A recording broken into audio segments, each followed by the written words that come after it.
রহমতুল্লাহ। Rotary student কলেজে অধ্যয়নরত সপ্তম শ্রেণীর শিক্ষার্থীবৃন্দ, কেমন আছো তোমরা সবাই? আশা করি সবাই ভালো আছো, সুস্থ আছো। সবাই স্বাস্থ্যবিধি মেনে বাসায় অবস্থান করছো আর ঘরে বসে থেকেই অনলাইনে আমার ক্লাসগুলো অনুসরণ করে তোমরা আশা করি সবাই প্র্যাকটিস করতেছো। সময় থেমে থাকবে না, ঠিকই তোমাদের সময় চলে যাচ্ছে, কিন্তু সিলেবাস জন্য পিছিয়ে না থাকো, সহজেই ঘরে থেকে স্বাস্থ্যবিধি মেনে নিজেদের পড়াটা আগাতে পারো। এই জন্য আসলে এই ব্যবস্থা। আশা করি তোমরা সবাই গণিত বইটা নিয়ে ক্লাসের জন্য রেডি হয়ে আছো। সামনে অবশ্যই তোমাদের বই থাকবে, খাতা থাকবে এবং কলম থাকবে। প্রত্যেকবারে আমি এটা বলে থাকি যাতে যখন আমি পড়াবো সাথে সাথেই করলে তোমার ভিডিও দেখবে এবং সেই সাথে তখনই তুমি করে ফেলবে, তাহলে তোমার ভালো আয়ত্তে চলে আসবে, সহজে ভুলবে না।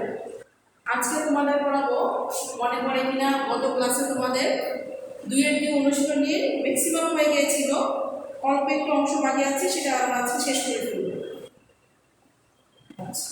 গত ক্লাসে তোমাদের 10 পর্যন্ত হয়েছিল।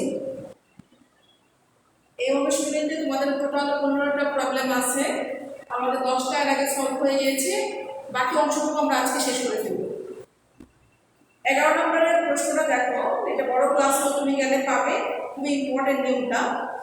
আমি একটু প্রশ্ন করছি, মনোযোগ দিয়ে সবাই বইয়ের, আমি যেখানে পড়বো বইটা ধরো 2-এর অনুশীলনী পৃষ্ঠা নাম্বার 32 বের করে আমি যখন পড়বো এবং বুঝাবো তুমিও তখন বইয়ে সে অংশটার দিকে খেয়াল করবে।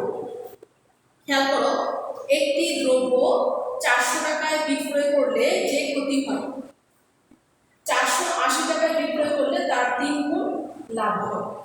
কোন একটা দ্রব্য কিনেছিল যে টাকায়, সে বিক্রি করেছে 400 টাকা, তার ক্ষতি হয়েছে। কত ক্ষতি সেটা আমরা জানি না, বের করবো আমরা সেটা।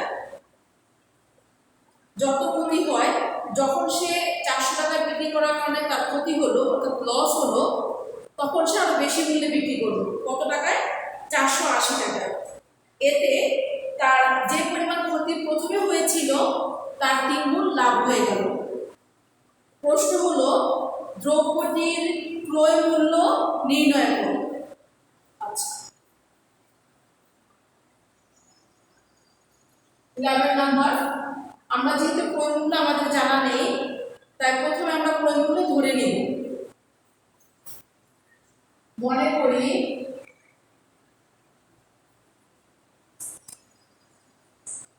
দ্রব্যটির ক্রয় মূল্য আমরা ধরে নিলাম কটা। প্রথমে 400 টাকায় বিক্রি করায় তার ক্ষতি হয়েছে, তাহলে যখন বিক্রয় মূল্য 400 টাকা তখন ক্ষতি হয়েছে কেন? কারণ ক্রয় মূল্যটা 400-র চেয়ে বেশি ছিল। আমরা এখানে মানটা জানি না, এটা বের করব, কিন্তু ক্রয় মূল্যটা নিশ্চয়ই বেশি ছিল বলেই কিন্তু 400 টাকায় বিক্রি করার কারণে ক্ষতি হয়েছে। এটা আমরা লিখব 400 টাকায় বিক্রয় করলে ক্ষতি হয়। ক্ষতি হবে কখন? যখন ক্রয় মূল্য বড় হয় আর বিক্রয় মূল্য ছোট হয়। তাহলে নিশ্চয়ই ক্রয় মূল্যটা বড়, অর্থাৎ ক্রয় বিয়োগ বিক্রয়, এই হচ্ছে ক্ষতির পরিমাণ। দ্বিতীয়বার যখন তার লস হলো, তখন সে 480 টাকা যখন বিক্রি করলো, তখন তার লাভ হলো। লাভ হয় কত? লাভ হবে কখন? যদি বিক্রয় মূল্য বেশি হয়, ক্রয় মূল্য কম হয়, তাহলেই কিন্তু লাভ হবে, এছাড়া হবে না। তারপরে বিক্রয় মূল্য যেহেতু বেশি, বিক্রয় বিয়োগ ক্রয় হবে লাভের পরিমাণ। এখন আমাদের প্রশ্নে যা বলেছে, প্রশ্ন হলো লাভের পরিমাণ হচ্ছে ক্ষতির 3 গুণ। তার মানে লাভের পরিমাণ হচ্ছে, ক্ষতিকে যদি আমি 3 দিয়ে গুণ করি পরস্পর সমান হয়ে যাবে, 3 গুণ। এখন এখান থেকে আমরা সমীকরণ সমাধান করে কয়ের মান বের করব। কয়ের মান বের করলে আমার দ্রব্যটির ক্রয় মূল্য বের হয়ে যাবে।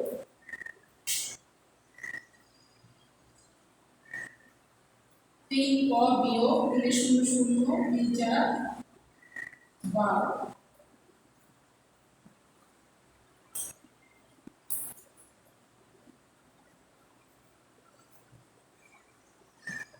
তাহলে আমরা সম্পূর্ণ সংখ্যা এক পাশে নিয়ে আসি আর অজ্ঞাত রাশিকে এক পাশে রাখি।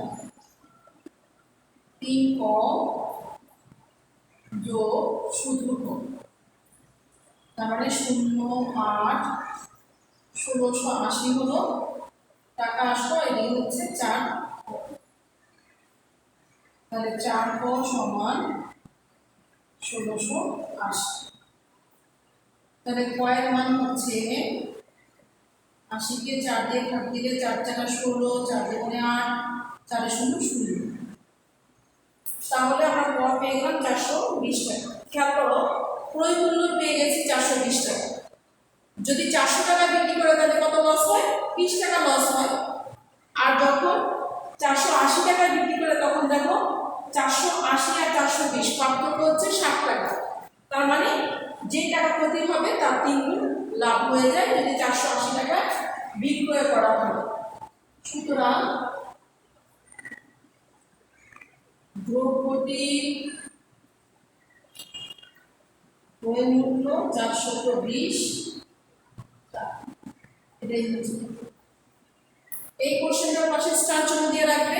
নিয়মটা খুবই ইম্পর্টেন্ট। তুমি পরবর্তী ক্লাসে বড় ক্লাসে যেও কিন্তু এই রকমের প্রশ্ন পেয়ে যাবে। সবাই দ্রুত লিখে নিবে।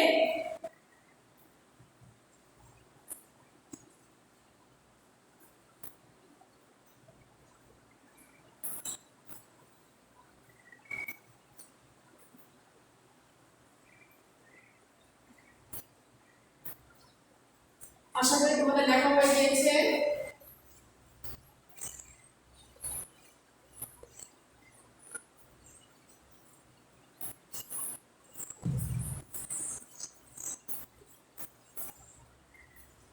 আচ্ছা, নেক্সট নাম্বার দেখো, 12 নাম্বার। একটি ঘড়ি 625 টাকায় বিক্রয় করায় 10% ক্ষতি হলো। কত টাকায় বিক্রয় করলে 10% লাভ হবে? একটা ঘড়ি 625 টাকায় বিক্রয় করেছে, এতে 10% ক্ষতি হয়েছে। তার মানে কি, যে ঘড়িটার মূল্য ছিল 100 টাকা, দাম ছিল, সেটাকে বিক্রি করতে হয়েছে 90 টাকা। প্রশ্ন হলো বিক্রয় মূল্য কত হলে সে ক্ষতি না করে আরো 10 টাকা লাভ করতে পারবে, অর্থাৎ 100 টাকার জায়গায় 110 টাকা পেতে পারে। কত টাকায় বিক্রয় করবে, অর্থাৎ এখানে চেয়েছি কি বিক্রয় মূল্য। তাহলে আমাদের প্রথমে যে 10% ক্ষতি রয়েছে এইটাকে ব্যবহার করে আর বিক্রয় মূল্য দিয়ে আমরা আগে ক্রয় মূল্য বের করে দ্রব্যটি। নাম্বার 10% ক্ষতি, এটা কিন্তু শতকরা হিসাব, মানে প্রতি 100তে হিসাব। তাহলে আমরা লিখতে পারি ক্রয় মূল্য 100 টাকা হলে বিক্রয় মূল্য 100 বিয়োগ 10 এত হলো 90 টাকা। 625 টাকা হচ্ছে ঘড়ির বিক্রয় মূল্য। তাহলে এই বিক্রয় মূল্যটাকে ব্যবহার করতে হলে আমার এখান থেকে বিক্রয় মূল্যটাকে বামে লিখতে হবে, যাকে বের করবো তাকে ডানে লিখব, অর্থাৎ এই লাইনটাকে ঘুরিয়ে লিখব। যে বিক্রয় মূল্য 90 টাকা হলে ক্রয় মূল্য হচ্ছে 100 টাকা। বিক্রয় মূল্য 1 টাকা হলে ক্রয় মূল্য হচ্ছে 100, নিচে হচ্ছে 90। বিক্রয় মূল্য যখন 625 তখন ক্রয় মূল্য হবে 100 গুণ 625, নিচে হচ্ছে 90। 10 দিয়ে কাটলে কত হবে? 10 দিয়ে কাটলে 9, তাহলে এখানে আর যাচ্ছে না, 9 ভাগে 6 2 5 0 এত টাকা। এবার দ্বিতীয় ক্ষেত্রে আমাকে 10% লাভ করতে হবে কত টাকায় বিক্রয় করবে, অর্থাৎ এখানে বিক্রয় মূল্য চেয়েছে, আমরা দ্রব্যটির ক্রয় মূল্য কিন্তু জেনে গেছি, এটাকে আমরা ব্যবহার করে বিক্রয় মূল্য বের করব। এরপরে হচ্ছে 10% লাভ নেই। এই কথার মানে কি? মানে হলো ক্রয় মূল্য 100 টাকা হলে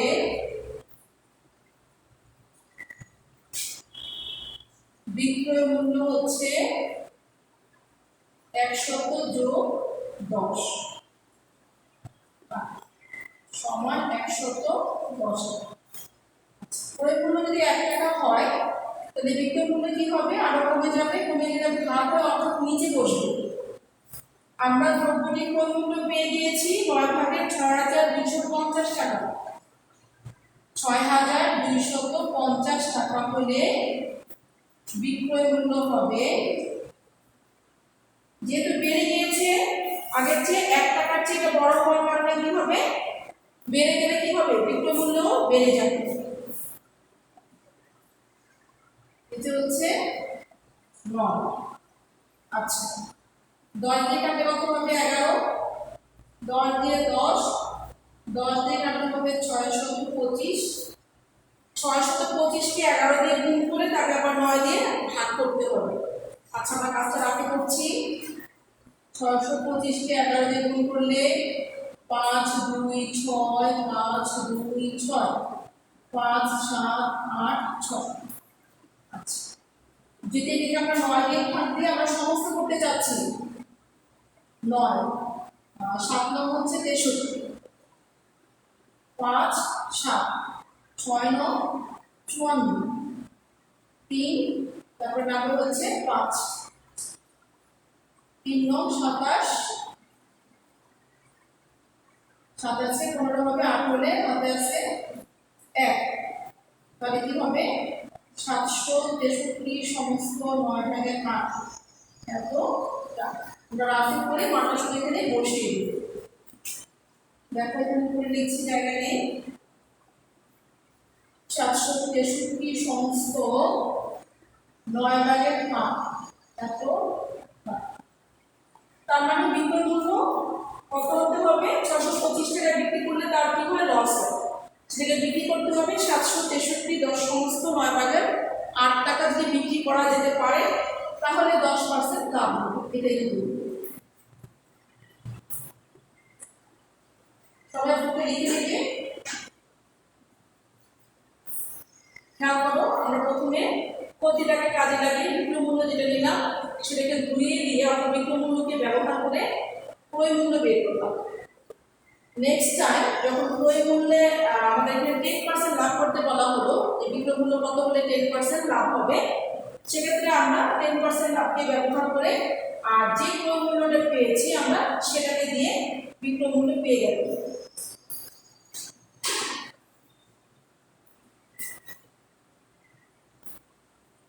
সবাই লিখে থেকে দ্রুত।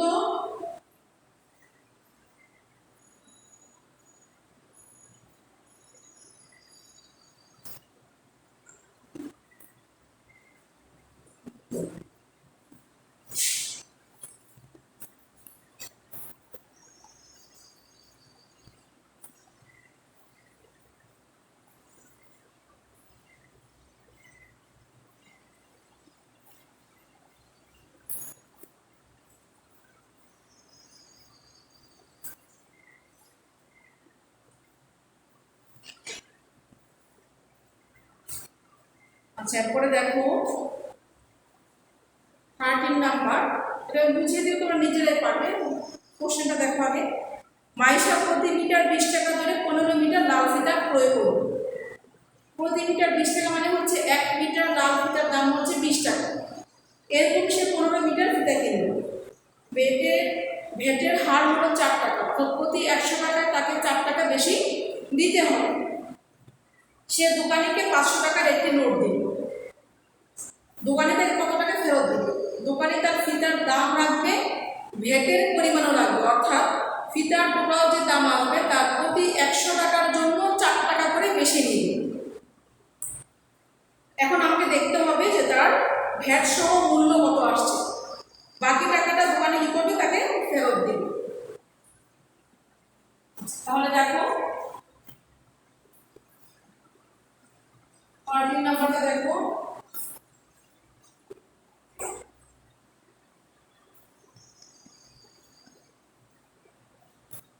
এক মিটার ফিতার দাম ছিল হচ্ছে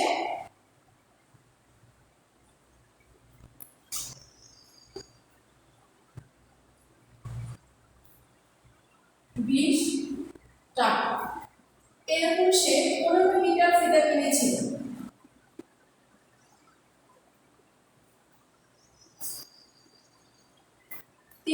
টাকার ফিতা কিনেছে, ভ্যাটের পরিমাণ হলো 4 টাকা।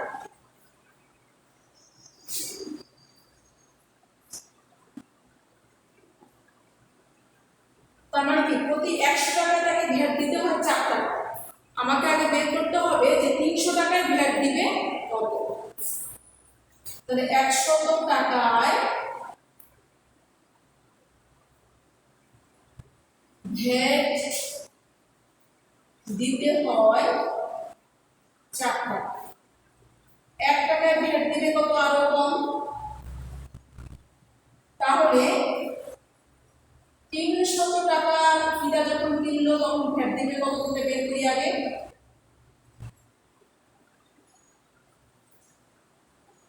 12 টাকা। খেয়াল করো, ফিতার দাম হচ্ছে 300 টাকা, তাকে ভ্যাট দিতে হবে 12 টাকা। তাহলে ভ্যাট সহ ফিতার মূল্য কত হলো, 300 টাকার সঙ্গে আবার ভ্যাটের পরিমাণ যুক্ত হবে। সুতরাং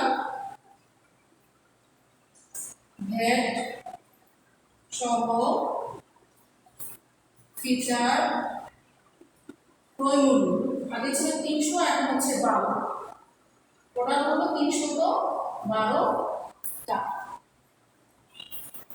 দেখো সে দোকানিকে দিল কত, 500 টাকা। দোকানিকে 500 টাকার নোট দিলে তাকে কত ফেরত দেবে বের করতে হবে। সুতরাং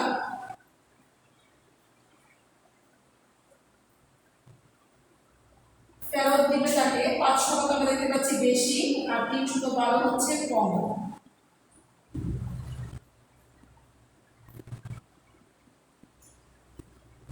একশত 80 টাকা দোকানে তাকে ফেরত দেবে, এটাই হলো।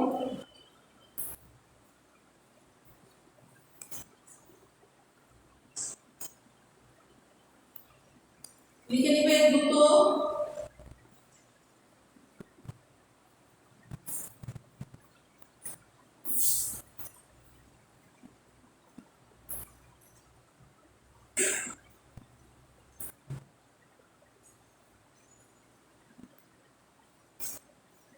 নেক্সট নাম্বার দেখো, 14 নাম্বার কি আছে।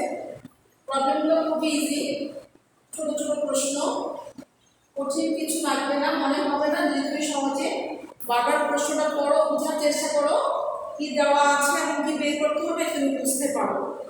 14 নাম্বার দেখো, মিস্টার রায় একজন সরকারি কর্মকর্তা। তিনি তীর্থস্থান পরিদর্শনের জন্য ভারতে যাবেন, আমাদের প্রতিবেশী রাষ্ট্রে তিনি ঘুরতে যাবেন।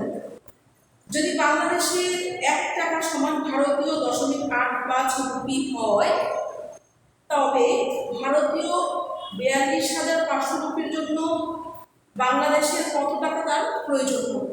অর্থাৎ সে যখন তীর্থস্থানে যাবে ভারতে, সেখানে যে আমাদের টাকাকে সরাসরি ব্যবহার করতে পারবে না, টাকাকে রুপিতে রূপান্তর করে সেখানে তাকে চলতে হবে। আমাদের 1 টাকা হচ্ছে ভারতীয় 0.85 রুপি। তাহলে 42,500 রুপি যদি সে সাথে নিতে চায়, তাহলে বাংলাদেশি টাকায় কত টাকা লাগবে, এটা হলো প্রশ্ন। তুমি সরাসরি করলেই পারবে যে ভারতীয় 1 রুপি সমান 1 টাকা, 14। ভারতীয় 0.85 রুপি হলো বাংলাদেশি 1 টাকার সমান।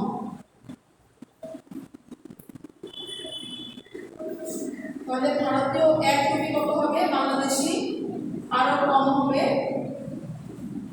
তাহলে ভারতীয় 42,500 টাকা যদি সে পেতে চায়, তাহলে তাকে বাংলাদেশি টাকায় কত টাকা নিতে হবে, এটা তোমার প্রশ্ন বের করতে হবে প্রশ্নের উত্তর। তাহলে আমরা দশমিকের নিয়মে দশমিক ভাঙবো। 4 × 5 2 0 গুণন হবে 100 নিচে হবে 8 5।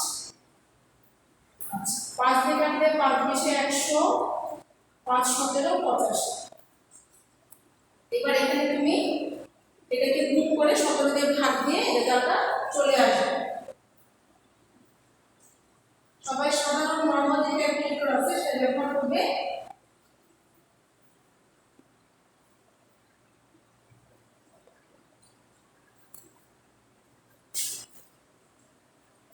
আচ্ছা তাহলে আমরা এটাকে কাটি। 17 দিয়ে যদি 425 2 দিয়ে ভাগ দেই 17 দুগুণে 34 8 আর হচ্ছে 3 একে 4 5 5 17 85 সাথে 2 শূন্য 17 দিলে কত হবে 25 17। তাহলে বাংলাদেশি 25 দুগুণে 50 আর হবে 3 শূন্য 50,000 টাকা তার সাথে নিতে হবে। যদি ভারতীয় 42,500 রুপি সে পেতে চায় তাহলে বাংলাদেশ থেকে তাকে 50,000 টাকা সাথে নিয়ে যেতে হবে। আচ্ছা এবার খেয়াল করো, তাহলে এটা খুবই ইজি, বৈদিক নিয়মে সরাসরি আমরা করে ফেললাম। তারপরে কোশ্চেনটা 15 নম্বর কোশ্চেন আমি তোমাদের বোঝাবো। এটার মতো করে উদাহরণে পড়া আছে, উদাহরণ 18তে খেয়াল করো। নিলিম সাহেব একজন চাকরিজীবী, তার মাসিক মূল বেতন 22,250 টাকা। বার্ষিক মোট আয়ের প্রথম 2,50,000 টাকা আয়কর শূন্য, অর্থাৎ সরকারিভাবে যে একটা বার্ষিক আয় একটা ইনকাম ট্যাক্স দেওয়া হয় সেটা যদি সারা বছরে তার 2,50,000 টাকা আয় হয় সেজন্য কোনো ট্যাক্স তাকে দিতে হবে না। কিন্তু এর পর চেয়ে বেশি যদি হয় তাহলে তাকে ট্যাক্স দিতে হবে। খেয়াল করো, তার মূল বেতন হচ্ছে 22,250, তাহলে এক মাসের আয় হচ্ছে এত, আমরা 12 মাসের আয় বের করবো। যদি সেটা 2,50,000 থেকে বেশি হয় বাকি টাকার উপর তাকে ট্যাক্স দিতে হবে কত হারে 10 টাকা হারে। প্রতি 100 টাকার জন্য তাকে 10 টাকা দিতে হবে। এই নিয়মটা একদম সেম মেথড তোমার পড়া আছে, উদাহরণ 18 দেখবে। এটার মতো করে তোমরা নিজেরা চেষ্টা করবে, সহজ একদম পারবে আশা করি। তো 15 নম্বর হচ্ছে উদাহরণ 18 নিয়মে। এর মধ্যে এই নাম্বার 15 নাম্বারের মধ্যে দিয়ে কিন্তু আমাদের অনুশীলনী কমপ্লিট। আমরা পরবর্তী ক্লাসে নেক্সট অনুশীলনীতে যাব। তাহলে আজকে এই পর্যন্তই। তোমরা দেখো 15 পর্যন্ত তোমাদের কমপ্লিট হয়ে গিয়েছে। তো নিজেরা প্র্যাকটিস করবে আর ভিডিওগুলো দেখে যখন দেখবে তখনই খাতায় অবশ্যই প্রশ্নগুলো সমাধানগুলো উঠিয়ে রাখবে। বারবার প্র্যাকটিস করতে হবে, নইলে কিন্তু সব রক্ষতে পারবে না কোনোভাবেই। ঠিক আছে, পরবর্তী ক্লাসের জন্য সবাইকে আমন্ত্রণ রইল। আজকের মতো এখানে এসে সবাইকে আবার শুভেচ্ছা ও অভিনন্দন জানিয়ে শেষ করছি। সবাই ভালো থাকবে, সুস্থ থাকবে। আসসালামু আলাইকুম ওয়া রাহমাতুল্লাহ।